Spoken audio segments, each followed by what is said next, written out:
ትዕቢት ጸጋን እንድትቀበሉ ያደርጋል። ለዚህ ነው ጴጥሮስ በመልእክቱ ምዕራፍ 5 ቁጥር 1 ጀምሮ ያለው ተላኩ ለቤተ ክርስቲያን ሽማግሌዎች ታዘዙ እያለ ይመጣና ከዛ ወደ አንበሳ ካለ በኋላ እሱ ስለእናንተ ያስባል፣ የሚያስጨንቃችሁ ሁሉ በእርሱ ይጣሯል።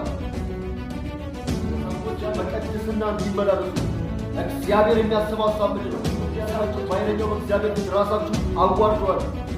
ራሱን ከፍ የሚያደርግ ዓለም እሱ ስለእናንተ ያስባል። እግዚአብሔር የሚያስበው ምንድን ነው?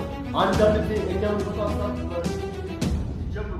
በንጽህና ሲከታተሉ ያ የእግዚአብሔር መንፈስ በሰዎች ልብ ላይና በሰዎች ማንነት ላይ ያጋር ልባችን እንዲጠራ ይፈልጋል። ለዚህ ነው በአንድ መንፈስ ሆኖ በአንድ ሀሳብ ሆኖ በሐዋርያት ሥራ ምዕራፍ 1 ላይ ተመሰዳደር አይደለም አጋንንት የሚገለግለው መስቀሉ ስትጠጋ እግዚአብሔር መንፈሱን በእኛ ላይ ሲያስቀምጥ አጋንንት ከደንገረው መልቀቅ ይጀምራል። በሽታ መሰበር ይጀምራል። ወገኖች ይህን መንፈስ መቀበል